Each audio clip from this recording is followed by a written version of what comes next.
नव संकल्प अभियान के तहत कुटुंबा में आयोजित एक मिलन समारोह में पहुंचे लोक जनशक्ति रामविलास के राष्ट्रीय अध्यक्ष सह केंद्रीय मंत्री चिराग पासवान ने अपने संबोधन के दौरान बिहार के संदर्भ में प्रधानमंत्री नरेंद्र मोदी की सोच की जानकारी दी और कहा कि हमें बिहार फर्स्ट, बिहारी फर्स्ट की सोच के तहत काम करना है, क्योंकि अगले वर्ष विधानसभा चुनाव होना है और हमारे पास समय मात्र 10 महीना ही है। इन 10 महीनों में अपने गठबंधन को मजबूती प्रदान करने के लिए संकल्प के साथ जुड़ना है और राज्य के प्रत्येक जिले के प्रत्येक गांव के घरों में जा जाकर सरकार की उपलब्धियां बताते हुए यह जानकारी भी देनी है कि कौन सी गठबंधन सरकार उनके हित में सोचती है। इस कार्यक्रम में शामिल रफीगंज के पूर्व विधायक प्रत्याशी सह लोजपा आर के प्रदेश महासचिव प्रमोद सिंह, ओबरा के पूर्व विधायक प्रत्याशी प्रकाश चंद्रा, जिला अध्यक्ष सोनू सिंह सहित अन्य लोजपा नेता शामिल थे। ये साल तो खैर अब समाप्ति की कगार पर है, पर अगले 10 महीने में बिहार में विधानसभा के चुनाव होने जा रहे हैं और ये चुनाव निर्धारित करेंगे हम लोगों के आने वाले 5 साल का भविष्य। आज जब आप लोगों के बीच आया हूं, बस ये आग्रह करने आया हूं कि इन 10 महीनों में एक नए बिहार के संकल्प के लिए हम लोगों को अपने आप को तैयार करना है। गांव-गांव जाकर, घर-घर जाकर हम लोगों को इस बात की जानकारी हर एक व्यक्ति तक पहुंचानी है कि कौन लोग सही मायनों में आपके विकास की चिंता कर रहे हैं, कौन सा गठबंधन, कौन सा दल, कौन सा नेता आपके विकास की बात कर रहा है और मजबूती से हम लोगों को उस गठबंधन, उस दल, उस नेता का साथ देना। मैं एक लक्ष्य के साथ निकला हूं, मैं एक सपने के साथ निकला हूं, बिहार को फर्स्ट और बिहारियों को फर्स्ट बनाने की सोच के साथ निकला।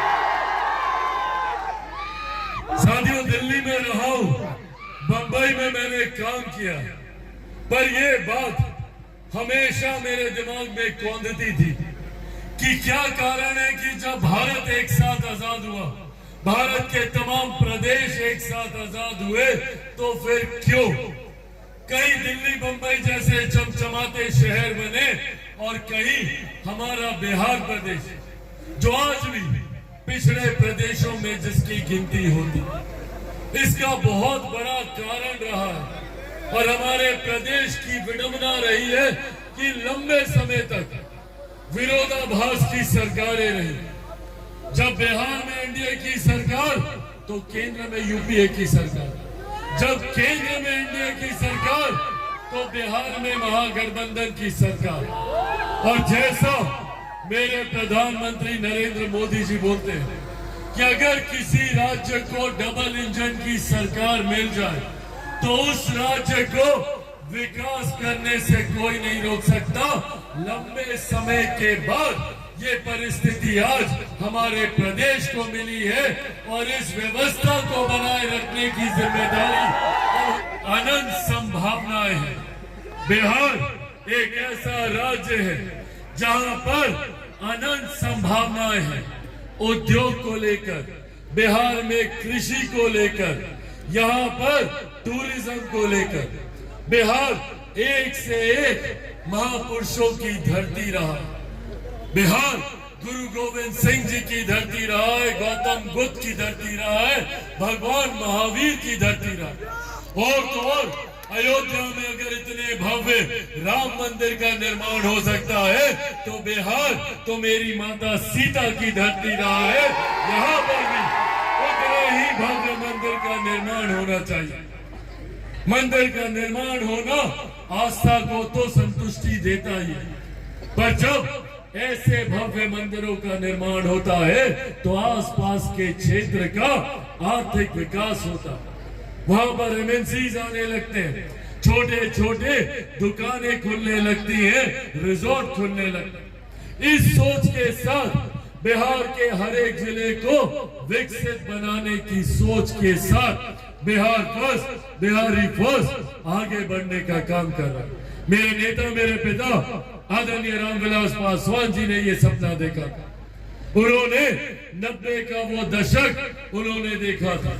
वो दौर हम सब ने झेला था, जब जंगल राज के दौर में बिहार से सबसे ज्यादा पलायन, और दुख इस बात का और ज्यादा कि जो लोग बिहार से बाहर गए, और आज भी ये व्यवस्था है, कोई भी सक्षम परिवार थोड़ा सा भी आर्थिक तौर पर सामर्थ होता है तो सबसे पहले अपने बेटा बेटी को पढ़ने के लिए बाहर भेजता है। वो बच्चा बाहर जाता है, दूसरे राज्य में शिक्षा हासिल करता है, वहीं पे नौकरी करता है, वहीं पे घर खरीदता है, वहीं पे शादी करता है, वहीं पे बच्चे पैदा करता है, और फिर उसी राज्य का होकर रह जाता है, और अपने राज्य में वो व्यक्ति प्रवासी कहलाता है।